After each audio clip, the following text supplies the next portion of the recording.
Hello friends, आप सभी का द पॉलिटेक्निक क्लासेस के यूट्यूब चैनल पे एक बार फिर से स्वागत है। मैं आप सभी को बता दूं कि हम लोगों ने इसके पहले वाले वीडियो लेक्चर में हम लोगों ने क्या किया, fifth semester mobile and wireless communication के ऑब्जेक्टिव क्वेश्चन को सॉल्यूशन किया था। साथ ही साथ जो आपके डिस्क्रिप्टिव क्वेश्चन थे उनको कौन कैसे डील करना है ये भी मैंने आपको बताया था। सारे के सारे कंप्लीट हो चुके थे, बस उसमें दिक्कतें आ रही थी न्यूमेरिकल क्वेश्चन के सॉल्यूशन को लेकर के। तो चलिए आज के इस वीडियो लेक्चर में हम लोग क्या जानने वाले हैं। तो मोबाइल एंड वायरलेस के जो प्रीवियस ईयर के दो क्वेश्चन हैं, जो दोनों एग्जाम 2022 में कंडक्ट कराया गया है, उसमें जो न्यूमेरिकल क्वेश्चन पूछे गए हैं उसका सॉल्यूशन के बारे में जानेंगे। तो सबसे पहले मैं आप सभी को कह देना चाहता हूं कि देखिए, आपको जो बताया गया है, जो दिया गया है, वो आपके लिए सफिशिएंट है। बस उसको बार बार रिवीजन करते रहिए और आपका एग्जाम अति आवश्यक है। सबसे पहले आपका एग्जाम का तैयारी अति आवश्यक है, तो उसको करते रहिए। चलिए देर न करते हुए हम लोग फर्स्ट क्वेश्चन की ओर बढ़ते हैं। जो आप प्रीवियस ईयर क्वेश्चन में आप देखोगे तो ये क्वेश्चन आपको मिलेगा जो कि आपका फ्रीक्वेंसी रीयूज वाले टॉपिक से पूछा गया है, और ये क्वेश्चन आपके लिए बहुत इंपॉर्टेंट है। और में न्यूमेरिकल क्वेश्चन होते हैं तो ज्यादा प्रेफरेंस हम लोग क्या करते हैं, न्यूमेरिकल क्वेश्चन को बनाने में देते हैं। तो आपको क्लियरली वे में सारा क्वेश्चन यहाँ पे दिख रहा है। क्वेश्चन क्या है इसको आप देख पा रहे हैं। क्वेश्चन में कह रहा है कि if signal to interference ratio 20 dB 20 decibel दिया हुआ है is required for satisfactory forward channel performance of a cellular system. कोई एक सेलुलर सिस्टम है जिसमें चैनल टू इंटरफेरेंस रेशियो दिया हुआ है कितना, तो 20 dB, जो कि एक रिक्वायर्ड है। मतलब कि कोई भी सेलुलर मोबाइल कम्युनिकेशन के लिए एक ऐसा सिस्टम है जिसके लिए सिग्नल टू नॉइज, मतलब कि सिग्नल टू इंटरफेरेंस रेशियो जो है मिनिमम कितना होना चाहिए, 20 dB, ताकि वो सिस्टम क्या कर सके, तो कम्युनिकेशन प्रोसेस को इजिली वे में कंप्लीट करा सके। ये क्वेश्चन के अनुसार दिया हुआ है। फिर कह रहा है कि what is the frequency reuse factor, और पूछ रहा है कि फ्रीक्वेंसी रीयूज फैक्टर क्या होगा, कब, and cluster size that should be used for maximum capacity if the path loss exponent is n बराबर 4।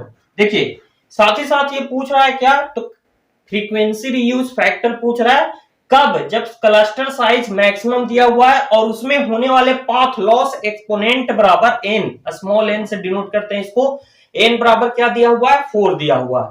और साथ में एक और टर्म दिया हुआ है कि एज्यूम दैट देयर आर 6 को चैनल सेल। यहाँ पे जो को चैनल होते हैं वो नंबर ऑफ कितना है, तो 6 को चैनल सेल है in the first tier and all of them are the same distance from the mobile use suitable approximation। और इसी के आधार पे आपको क्या करना है, फ्रीक्वेंसी रीयूज पैटर्न को आपको निकालना है। इसमें 3 चीज हैं जो कि यहाँ पे दिया हुआ है। एक 6 को चैनल सेल का दिया हुआ है, एक दिया हुआ है path loss exponent n small n जो 4 है, और साथ ही साथ दिया हुआ है frequency signal to interference ratio जो 20 dB है। निकालना क्या है, तो frequency reuse factor, frequency reuse factor निकालना है आपको। फ्रीक्वेंसी रीयूज फैक्टर क्या होगा वो निकालना है। तो देखिए सबसे पहले तो आपको क्या करना पड़ता है, कोई भी न्यूमेरिकल क्वेश्चन का आप सॉल्यूशन कर रहे हो तो सबसे पहले आपको क्या करना है कि जो भी आपको दिया हुआ है, जो भी आपको दिया हुआ है, वो जो भी क्वेश्चन है उस क्वेश्चन पे जो भी आपको दिया हुआ है, गिवन में है, उसको आप नोट डाउन करते हो। नोट डाउन करने के बाद इसको क्या करते हो कि जो भी आपको निकालना है उसको लिखते हैं, और फिर उसके बाद जो भी फार्मूला वगैरह ये सब लगता है उसके थ्रू हम इसको कैलकुलेट करते हैं। तो जैसा कि आप यहाँ पे देख पा रहे होंगे, गिवन डेट में मैंने यहाँ पे लिख रखा है SIR, मतलब signal to interference ratio minimum कितना है, 20 dB, जो कि दिया हुआ था। साथ ही साथ path loss exponent small n बराबर 4, ये भी यहाँ पे दिया हुआ था। साथ ही साथ यहाँ पे को चैनल का संख्या दिया हुआ था कितना, को चैनल को चैनल का संख्या दिया हुआ था 6। ये 3 टर्म यहाँ पे अवेलेबल थे और हमको फ्रीक्वेंसी रीयूज पैटर्न को मतलब फ्रीक्वेंसी रीयूज फैक्टर को कैलकुलेट करना था। तो इसका जो फॉर्मूला है फ्रीक्वेंसी रीयूज फैक्टर को हम लोग कैपिटल एन से डिनोट कर रहे हैं, can be determined by capital N. और इसके बराबर फॉर्मूला क्या है, तो इसके बराबर फॉर्मूला है 1 plus 6 into signal to interference ratio जो मिनिमम है बटा में पाथ लॉस एक्सपोनेंट का स्क्वायर। तो देखिए यहां से आप इस फार्मूला की हेल्प से इसको कैलकुलेट कीजिएगा, डायरेक्ट आपको कैलकुलेशन करना है, कैलकुलेशन आपके लिए इंपॉर्टेंट है। तो कुछ नहीं 1 plus 6 into signal to interference ratio 20 dB था, तो यहाँ पे 20 लिख दिया गया और path loss exponent small N बराबर कितना था 4 था, तो ये 4 लिख दिया गया। ये 4 से ये 20 को 5 बार में कैंसिल हो जाएगा, तो ये हो जाएगा 1 प्लस 6 इंटू 5 का स्क्वायर कीजिएगा तो 25 हो जाएगा। 25 इंटू 6 कीजिएगा तो ये 150 हो जाएगा, 25 का 150 और एक जोड़ दीजिएगा तो ये आ जाएगा कितना 151। कैपिटल एन का वैल्यू कितना आ गया 151। अब देखिए कैपिटल एन जो है फ्रीक्वेंसी रीयूज फैक्टर के हिसाब से ये आपका आ गया। अब इसमें क्या पूछ रहा था, क्लस्टर का साइज निकालने के लिए ये तो आपका फ्रीक्वेंसी रीयूज फैक्टर निकाल दिए 151, साथ ही साथ इसमें क्लस्टर का साइज पूछ रहा था। तो देखिए हम लोग जानते हैं कि so the frequency reuse factor N is 151 आया, तो the cluster size is given by, cluster size के लिए हम लोग कुछ नहीं करते हैं, सी को लिखते हैं क्लस्टर कैपेसिटी या साइज, इसको कह सकते हैं रूट अंडर कैपिटल एन। तो रूट अंडर 151 तो ये हो जाएगा 12.29।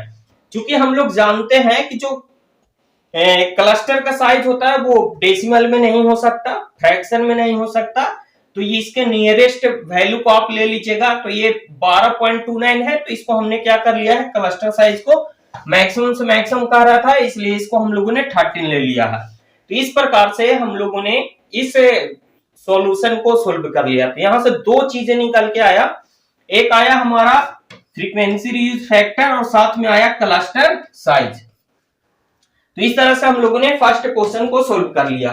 तो देखिए इस क्वेश्चन को अगर आप देखें, इस क्वेश्चन को आप देखें तो इस क्वेश्चन में आपको क्या देखने को मिल पा रहा होगा, तो इस क्वेश्चन में आपको मिल पा रहा होगा कि ये जो क्लस्टर साइज है वो और ये फार्मूला बेसिस पे है। क्वेश्चन में कुछ भी ज्यादा नहीं दिया हुआ था, यहाँ पे जो दिया हुआ था वो था क्या जो भी गिवन डेट था वो, और डायरेक्ट फार्मूला पे हम लोगों ने देखा कि उसको सोल्व किया गया। तो इस प्रकार से हम लोगों ने फर्स्ट क्वेश्चन को सोल्व कर लिया। इट मींस अगर आप फार्मूला को ध्यान में रखिएगा तो आपको आपके लिए क्वेश्चन को सोल्व करना कोई बड़ी बात नहीं है। और अगर आप चाहते हैं कि न्यूमेरिकल क्वेश्चन हमें सोल्व करना है तो मैं आपसे कहना चाहूंगा कि आप एग्जाम में कैलकुलेटर लेकर के जरूर जाइएगा, क्योंकि कैलकुलेटर का आवश्यकता पड़ेगा। कैसे, तो देखिए यहाँ पे कैलकुलेटर का आवश्यकता पड़ेगा। देखिए ये नेक्स्ट क्वेश्चन आपके लिए है, नेक्स्ट क्वेश्चन EIRP से रिलेटेड क्वेश्चन है और ये क्वेश्चन बार बार आपको रिपीटेशन हुआ है, मतलब कि दोनों ईयर में ये क्वेश्चन पूछा हुआ है। बहुत ही सिंपल है, बस इसको आप समझिए। देखिए क्वेश्चन में दिया हुआ है कि डिफाइन EIRP के बारे में डिफाइन कीजिए, साथ ही साथ एक न्यूमेरिकल दिया हुआ है कि for an earth station having transmitter input power is 40 dB watt and transmitting antenna gain is 40 dB। तो कह रहा है कि डिटरमाइन कीजिए EIRP। तो देखिए EIRP होता क्या है, इसका पूरा नाम है इक्विवेलेंट आइसोट्रोपिक रेडिएटेड पावर। कहीं कहीं पे इक्विवेलेंट के जगह पे इफेक्टिव लिखा हुआ रहेगा तो उससे आप गड़बड़ाइएगा नहीं, चाहे तो आपको इक्विवेलेंट मिल जाएगा या इफेक्टिव मिल जाएगा, बात बराबर है। तो ये जो है EIRP का पूरा नाम है, ये क्या है, तो ये जो है the total power radiated by an antenna in a specific direction. कोई एक आइसोट्रोपिक एंटीना होता है जो किसी एक स्पेसिफिक डायरेक्शन में जब पावर को रेडिएट करता है तो ओवरऑल जो उसका टोटल पावर होता है उसी को हम लोग EIRP कहते हैं, जिसको इक्विवेलेंट आइसोट्रोपिक रेडिएटेड पावर के नाम से जाना जाता है। ठीक है, considering both the transmitter power and antenna gain, इसमें जो टोटल रेडिएटेड पावर कैलकुलेट करते हैं वो किस उसमें कौन कौन से पावर होते हैं, तो जो ट्रांसमिटिंग एंटीना के द्वारा रेडिएट किया हुआ पावर, साथ में इसके गेन का पावर, वो दोनों का पावर जो है वो ऐड हो जाता है, तो इसी को हम लोग कहते हैं total EIRP, equivalent isotropically radiated power. देखिए EIRP का दो फार्मूला होता है दोस्त, और ये दोनों फार्मूला आपको ऑब्जेक्टिव में भी आया है, और साथ में साथ इस फार्मूला पे बेस्ड आपका क्या दिया हुआ है, न्यूमेरिकल क्वेश्चन भी। तो देखिए जो ऑब्जेक्टिव क्वेश्चन में आया था वो आया था कुछ इस प्रकार से, ये फार्मूला आप देखिएगा कि ऑब्जेक्टिव में ये फार्मूला आपको पूछा गया था कि EIRP इक्विवेलेंट क्या होता है, तो PT इंटू GT। PT यहाँ क्या इंडिकेट कर रहा है, तो ये इंडिकेट कर रहा है आपका पावर, किसका, ट्रांसमीटर का पावर, और जीटी क्या इंडिकेट कर रहा है, तो गेन, ट्रांसमीटर का गेन। जब हमारा जो डेटा है पावर का और गेन का, ये जो डेटा है वो जब हमारा डेसिबल में ना रहे, क्या लिखा हुआ है, when data is without decibel, जब डेसिबल में ना रहे तब जो EIRP कैलकुलेशन करते हैं वो इसके मदद से करते हैं, किसके मदद से करते हैं, तो PT इंटू GT से, ठीक है। और PT इंटू GT जो है ये फार्मूला कब यूज करते हैं, जब हमारा विदाउट DB में दिया हुआ है डेटा। जैसे यहाँ पे एक क्वेश्चन दिया हुआ है, यहाँ पे जो गिवन डेट दोनों जो है वो DB में दिया हुआ है, तो सर जब DB में दिया हुआ रहेगा डेटा ट्रांसमिटेड पावर का और गेन का, तब कौन फार्मूला इस्तेमाल करेंगे, तो उसके लिए ये वाला फार्मूला इस्तेमाल करते हैं। इसमें क्या होता है, तो जो ट्रांसमीटर पावर है प्लस और एंटीना गेन हो जाता है, कब, जब डेटा दिया हुआ रहे डेसिबल में तब। तो यहाँ पे देखिए डेसिबल में दिया हुआ EIRP कैलकुलेट करने के लिए कह रहा है, 4 नंबर में ये आपको क्वेश्चन पूछा हुआ है, तो इसको आप इजी वे में कैलकुलेशन कर सकते हैं, करना कुछ नहीं है, 4 नंबर में है। तो सबसे पहले आपको गिवन डेट जरूर लिखना है, क्योंकि 4 नंबर आपको लेना है, तो ये सारे डेटा इस तरह से आपको दिखाना पड़ेगा। PT हो गया ट्रांसमिटेड पावर, गिवन डेट में दिया हुआ था 40 dB, और जो गेन पावर है ट्रांसमीटर का गेन है वो भी 40 dB आपको दिया हुआ है, 40 डेसिबल ये वाट में दिया हुआ था, तो ये डेसिबल में दिया हुआ है। अब कुछ नहीं, जब डेसिबल में रहता है तो EIRP कैलकुलेट करने के लिए हम लोग इस फार्मूला का इस्तेमाल करते हैं, कुछ नहीं करते हैं, जो ट्रांसमिटेड पावर है और जो गेन है ट्रांसमिटिंग एंटीना का, वो दोनों को ऐड कर देते हैं, कब, जब डेसिबल में रहता है तब। तो 40 प्लस 40 इसका क्या आंसर हो जाएगा, 80 डेसिबल वाट। तो ये हो गया हमारा EIRP effective isotropic radiated power. तो ये जो है एकदम सिंपल है, यही क्वेश्चन फिर से आपको, ऐसा ही क्वेश्चन दोनों बार रिपीट हुआ है, तो ये हो सकता है मे भी आपको फिर से अगले सेमेस्टर में मिल जाए, तो इसके लिए आप तैयार रहिएगा। वो दोनों फार्मूला जो है ध्यान में रखिएगा, क्योंकि ये दोनों फार्मूला जो है वो हमेशा के लिए आपको पूछा जाता है, और ये दोनों का दोनों फार्मूला हमेशा आपके लिए आपको पूछा जाता है, जो कि आपके लिए इंपॉर्टेंट है, ऑब्जेक्टिव में भी ये देखने को मिला है और सब्जेक्टिव में भी।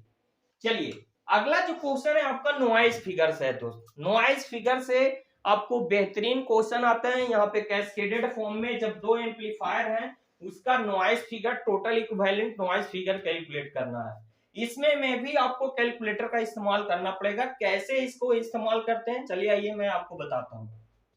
देखिए क्वेश्चन में दिया हुआ था कि डिफाइन नॉइज फिगर, क्या करना है, नॉइज फिगर को डिफाइन करना है। तो नॉइज फिगर क्या होता है वो आपको पता है, उसको आप डिफाइन कर लीजिएगा, आपको बताया हुआ है। इसके आगे जो न्यूमेरिकल क्वेश्चन दिया हुआ था उसको देखते हैं। कह रहा है कि if the noise figure of the first stage of A 2 stage cascaded network, कोई एक 2 स्टेज कैस्केडेड नेटवर्क है जिसमें से फर्स्ट स्टेज का नॉइज फिगर दिया हुआ है 8 dB, and the noise figure of the second stage, और सेकेंड स्टेज का नॉइज फिगर दिया हुआ है 7 dB। साथ ही साथ दिया हुआ है कि the gain of first stage कितना, 10, फर्स्ट स्टेज का गेन दिया हुआ है 10। तो कह रहा है कि calculate the overall noise figure of the cascaded system. तो इस सिस्टम का ओवरऑल नॉइज फिगर कितना होगा ये बताइए। तो चलिए आइए इसको सोल्व करते हैं, समझते हैं। सबसे पहले तो हमको यहाँ पे क्या करना पड़ेगा, जो हमको डेसिबल में दिया हुआ है उसको हमको किस में कन्वर्ट करना पड़ेगा, तो विदाउट डेसिबल में, उसको हमको किस में कन्वर्ट करना पड़ेगा, विदाउट डेसिबल में। और उसके लिए हमको क्या करना पड़ेगा, तो उसके लिए हमको करना पड़ेगा कि इसको विदाउट डेसिबल में कैसे करते हैं इसके बारे में देखते हैं। तो देखिए यहाँ पे नॉइज फिगर 1 फर्स्ट स्टेज का दिया हुआ है 8 dB, सेकंड स्टेज का दिया हुआ है 7 dB, और जो गेन दिया हुआ है वो कितना दिया हुआ है 10। तो यहाँ पे 8 dB और 7 dB को सबसे पहले हम लोग क्या करेंगे, तो इसको विदाउट dB में कन्वर्ट करेंगे। और विदाउट dB में कन्वर्ट करने के लिए हम लोग क्या करते हैं, तो इसमें हमको कन्वर्ट करने के लिए सबसे पहले क्या करना पड़ता है, देखिए लॉग के फॉर्म में इसको हम लोग कन्वर्जन करते हैं। कैसे करते हैं समझिएगा। देखिए यहाँ पे जो डेसिबल में दिया हुआ है उसको जब कन्वर्ट करना रहता है तो हम लोग उसको इस फॉर्मूला से कन्वर्जन करते हैं। कब? जब ये नॉइज फिगर डीबी में दिया हुआ है तब। और ये जो है चूंकि ये क्या है, पावर होता है, जो हमारा ये नॉइज फिगर होता है वो पावर के टर्म में होता है। तो ये जब पावर वाला होगा तो 10 log बेस 10 इंटू एक्स के फॉर्मूले से इसको हम लोग कन्वर्जन करते हैं। अगर ये करंट या वोल्टेज के टर्म में दिया हुआ रहेगा तो 20 log बेस 10 एक्स के फॉर्मूले के टर्म में इसको हम कन्वर्जन करते हैं। तो चूंकि ये जो हमारा डेटा है वो पावर वाला है तो 10 log बेस 10 से कन्वर्ट होगा। तो देखिए जो पावर डीबी में दिया हुआ है वो फर्स्ट को हमें कन्वर्ज करके बता रहे हैं, वो 8 दिया हुआ है। फॉर्मूला क्या है, तो 10 log बेस 10 x। यहां से हमको इस x का वैल्यू कैलकुलेट करना है।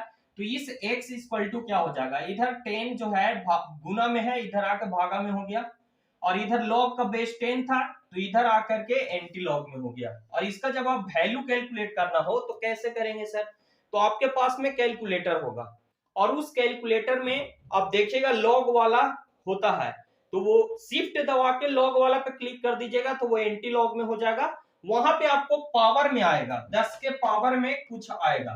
तो 10 के पावर में आपको यहाँ पे क्या वैल्यू आ रहा है, तो 10 के पावर में 8/10, 10 के पावर में 8/10 कीजिएगा, ये आ जाएगा 6.3। उसी प्रकार से जब 7 dB को कन्वर्ट कीजिएगा तो आपको आएगा 5। तो आप देखिए यहाँ पे जो डेटा है हमारा वो विदाउट डेसिबल में हो गया।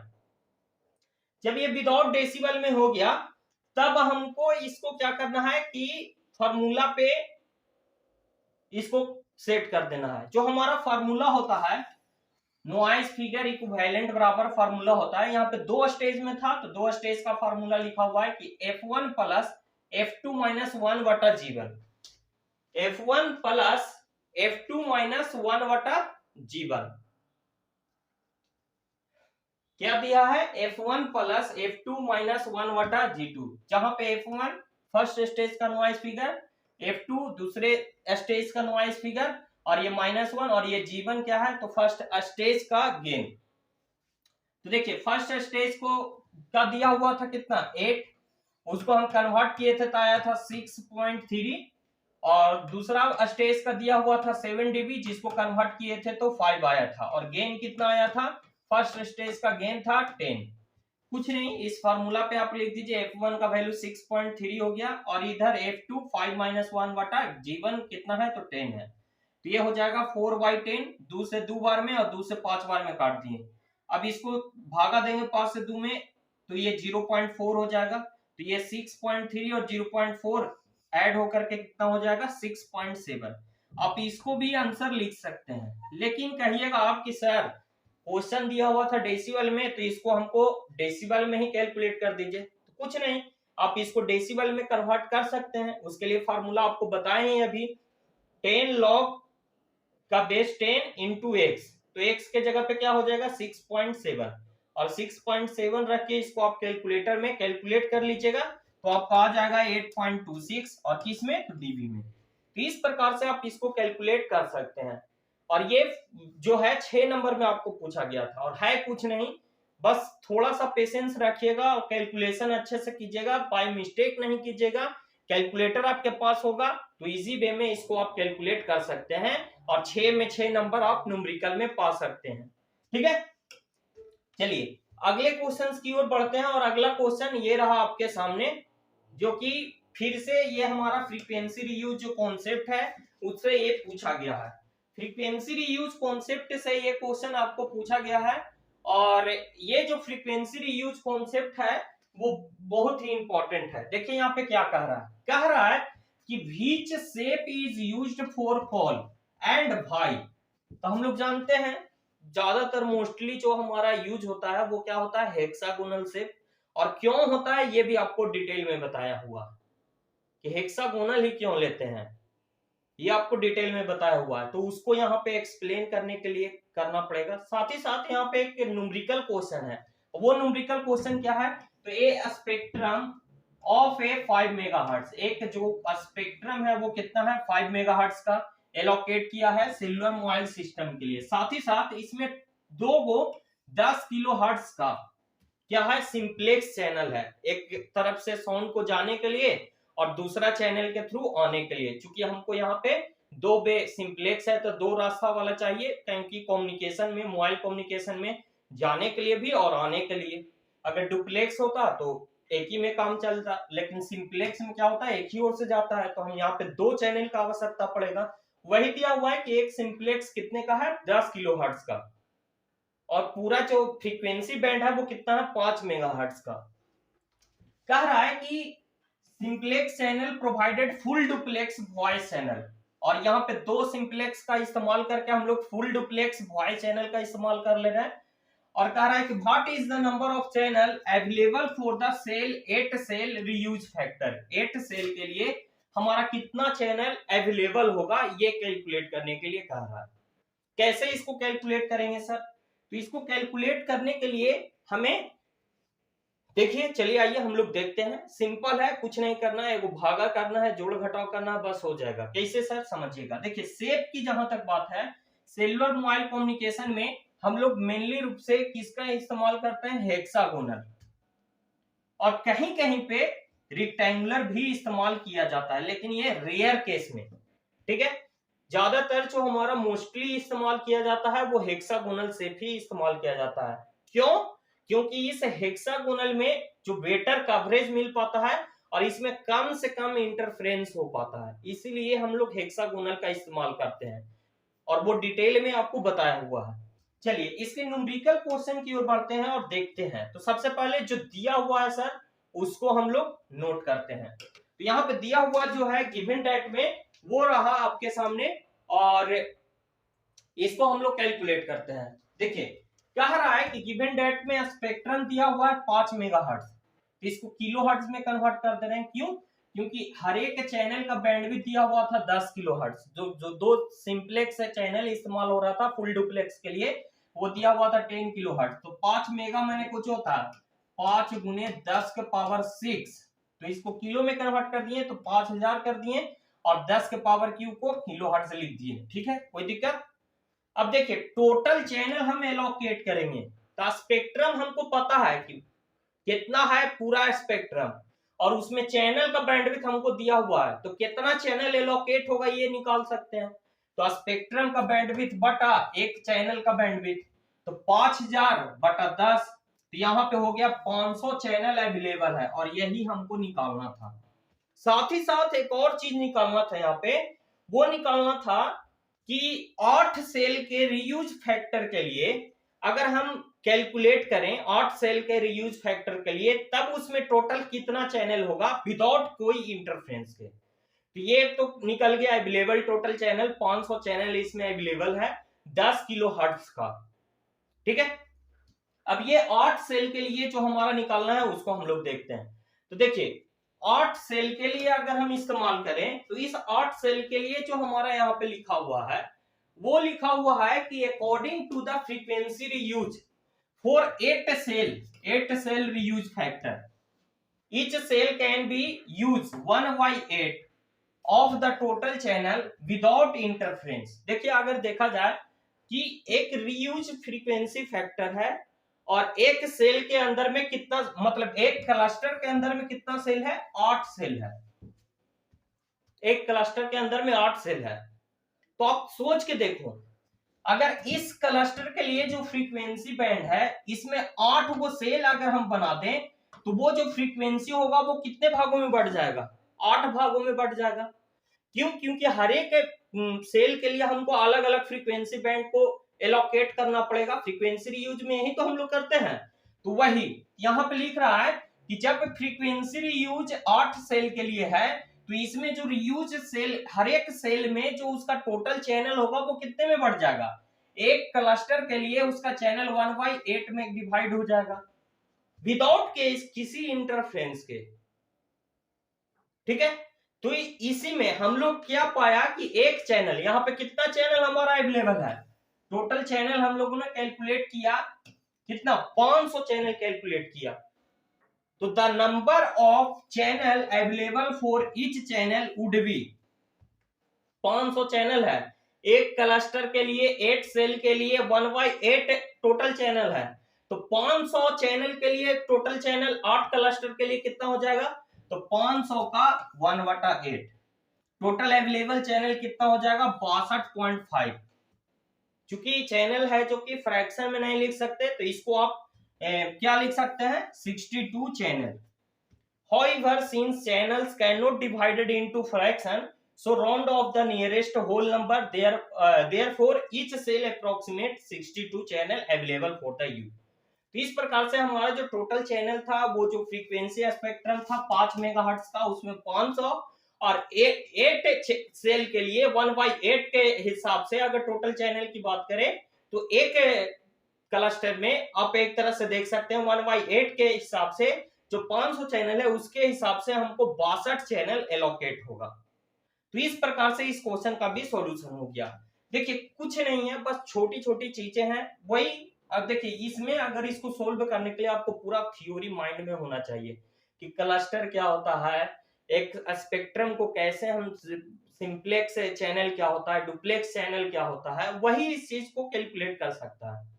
क्लस्टर में अगर कह रहा है कि 8 सेल वाला क्लस्टर है तो उसमें एक सेल के लिए कितना फ्रीक्वेंसी एलोकेट होगा, चैनल फ्रीक्वेंसी चैनल एलोकेट होगा, ये कैसे पता चलेगा, तो जो जानेंगे समझेंगे थ्योरी वही बता सकते हैं। तो इस तरह से हम लोगों ने इसको सोल्व किया। और फिर से ये देखिए, फिर से अगला जो 2022 में एक और जो पेपर हुआ था उसमें ये क्वेश्चन आपको फिर से ये पूछा हुआ है कि जो हमारा फ्री स्पेस पाथ लॉस है जिसको हम लोग शॉर्ट में FSPL लिखते हैं, ये क्या होता है, इसमें भी कंफ्यूजन होता है। तो देखिए यहां से भी न्यूमेरिकल दिया हुआ है, कह रहा है कि calculate the free space path loss in dB for a system given the distance between the transmitting and the receiving. Distance दिया हुआ ट्रांसमिटिंग एंड रिसीविंग एंटीना का कितना 1.2 किलोमीटर और फ्रीक्वेंसी दिया हुआ है 300 मेगाहर्ट्ज और कह रहा है कि फ्री स्पेस पाथ लॉस को कैलकुलेट कीजिए, किसमें, तो डेसिबल में। चलिए आइए हम लोग देखते हैं और इसको कैलकुलेट करते हैं।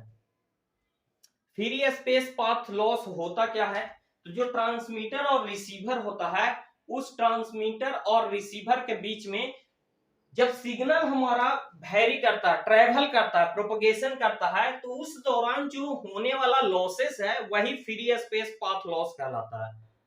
ठीक है, वही चीज यहाँ पे लिखा हुआ है, कह रहा है कि free space path loss is the loss of the signal strength that occurred as an electromagnetic wave travel through the free space। एक हमारा क्या होता था, ट्रांसमीटर होता था, ये हुआ ट्रांसमीटर और ये हुआ इधर रिसीवर, ये हुआ रिसीवर। यहां से सिग्नल EM वेव के रिस्पेक्ट में इस रिसीवर तक आया, तो ये जो फ्री स्पेस में ट्रेवल हो रहा है इस दौरान जो लॉसेस होता है उसी को हम लोग फ्री स्पेस पाथ लॉसेस कहते हैं। तो इसी को हम लोग को कैलकुलेट करना है इसके रिस्पेक्ट में। तो इसके लिए जो फार्मूला हम लोग इस्तेमाल करते हैं वो यहाँ पे दिया हुआ है, ये फार्मूला है फ्री स्पेस में। जब डेसिबल में हमको कैलकुलेट करना हो फ्री स्पेस पाथ लॉस को तो इसके लिए ये फार्मूला यहाँ पे हम लोग यूज करते हैं। क्या है फार्मूला समझिएगा, फार्मूला आपको है दिया हुआ डेसिबल में कैलकुलेट करना हो तो चूंकि यहाँ पे ये देखिए डिस्टेंस दिया हुआ है और डिस्टेंस जो दिया हुआ है वो डिस्टेंस हमारा दिया हुआ था क्वेश्चन में और साथ में फ्रीक्वेंसी दिया हुआ था हमारा क्वेश्चन में और एक है 4π/c, जहां पे ये c क्या इंट्रोड्यूस कर रहा है, तो c हमारा इंट्रोड्यूस कर रहा है क्या, c हमारा इंट्रोड्यूस कर रहा है वेलोसिटी ऑफ लाइट को, लाइट के वेलोसिटी को। तो ये जो है ये क्वेश्चन है यहाँ पे इस के अकॉर्डिंग जो इसका फार्मूला है फ्री स्पेस पाथ लॉस का 20 log base 10 into D, D हो गया डिस्टेंस को इंट्रोड्यूस कर रहा है, प्लस में 20 log base 10 फ्रीक्वेंसी, जो सिग्नल का फ्रीक्वेंसी है वो, और प्लस में 20 log base 10 into 4 pi by C, जहां पे सी क्या इंट्रोड्यूस कर रहा है, तो लाइट के स्पीड को, जो 3 इंटू 10 टू पावर 8 मीटर पर सेकेंड होता है। देखिए D is the distance between antenna, transmitter और रिसीवर एंटीना के बीच के डिस्टेंस को, जिसको हमको किस में लेना है, तो मीटर में लेना है। एफ क्या है, तो F is the frequency of the signal, जिसको हमको किस में लेना है, तो हर्ट्ज में लेना है। साथ ही साथ सी दिया हुआ है, सी क्या है, तो स्पीड ऑफ लाइट, जो कि 3 इंटू 10 टू पावर 8 मीटर पर सेकेंड होता है। तो चलिए ये कुछ नहीं, डिस्टेंस हमको क्वेश्चन में दिया हुआ है, फ्रीक्वेंसी हमको दिया हुआ है, और सी हम लोग ऑटोमेटिक जानते हैं कितना होता है, 3 इंटू 10 टू पावर 8 मीटर पर सेकेंड। तो इसको इजी वे में हम लोग कैलकुलेट कर लेंगे। बस ध्यान देना है क्या, तो ध्यान देना है, चलिए इसको हम लोग कैलकुलेट करते हैं और समझते हैं कैसे ये क्या है। तो फार्मूला बस है, जितना भी क्वेश्चन है सब फार्मूला बेस्ड है, और फार्मूला आपके अंदर में ध्यान में है तो कोई दिक्कत नहीं है। जैसे आप यहाँ पे देखेंगे डिस्टेंस, डिस्टेंस क्या दिया हुआ था, 1.2 किलोमीटर, तो इसको आगे डिस्टेंस को मीटर में हम लोग कन्वर्ट कर लेंगे। मीटर में कन्वर्ट कीजिएगा तो 1200 मीटर आएगा। कैसे सर, तो ये 1.2, 1 किलोमीटर में 1000 मीटर, तो 1000 से गुना कर दीजिए, पॉइंट हटाइएगा नीचे 10 आएगा, एक शून्य से एक शून्य कट जाएगा, तो 12 गुने 100 आ गया कितना, 1200। उसके बाद 300 मेगाहर्ट्ज फ्रीक्वेंसी दिया हुआ था, तो मेगा मीन्स होता है 10 के पावर 6, तो 300 गुने 10 के पावर 6 हर्ट्ज हो गया। कोई दिक्कत, कोई दिक्कत नहीं। Let's calculate the FSPL, free space path loss, किसमें, डीबी में। तो अभी अभी हमने फॉर्मूला पढ़ा कि free space path loss dB में कैलकुलेट करना हो तो हम लोग फार्मूला इस्तेमाल करते हैं 20 log base 10 into D plus 20 log base 10 into F frequency plus 20 log base 10 into 4 pi by C. ये क्या है, 4 पाई बाई सी, ठीक है। ये log लिखा हुआ है 20 log base 10। अब कुछ नहीं, हमारा वैल्यू इस पे पुट अप करना है, तो 20 log base 10 इंटू 1200 हो गया, डिस्टेंस को हम लोग मीटर में कन्वर्ट कर दिए तो 1200 हो गया, और 20 log base 10 फ्रीक्वेंसी कितना था, तो 300 गुना 10 के पावर 6 हर्ट्ज में, और 20 log base 10 4 पाई बटा 3 इंटू 10 टू पावर 8 मीटर पर सेकेंड।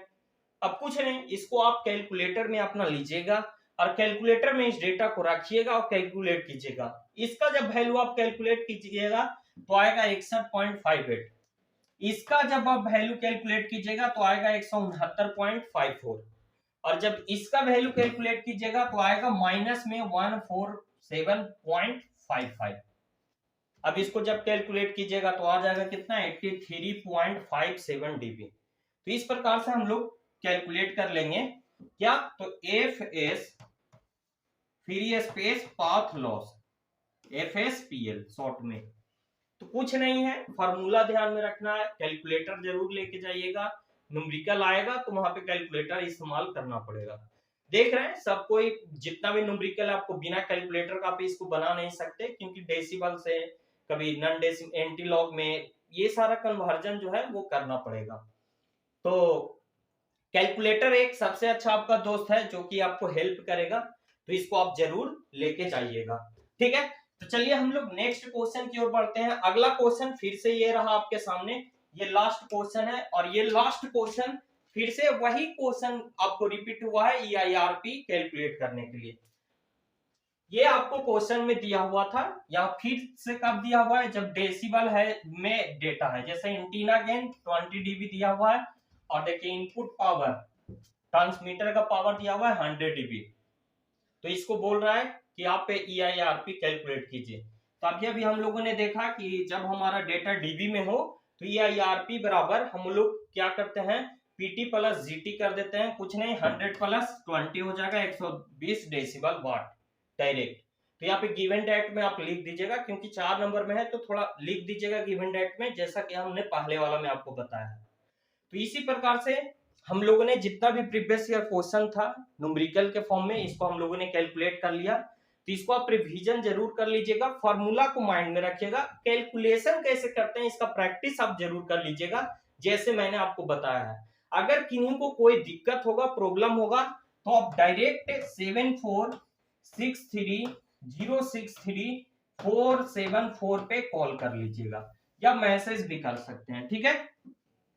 डायरेक्ट हमसे संपर्क कीजिएगा, आपको जो भी दिक्कतें होगा वहीं पे हम क्लियर करेंगे, ठीक है। आज के ये वीडियो में इतना ही। अगर आपको अच्छा लगे तो कमेंट जरूर करें और लाइक जरूर करें और इसको ज्यादा से ज्यादा शेयर करें ताकि और भी स्टूडेंट इसका फायदा उठा सके। तो चलिए मिलेंगे नेक्स्ट वीडियो में नेक्स्ट अपडेट के साथ। तो बन रही द पॉलिटेक्निक क्लासेस के साथ।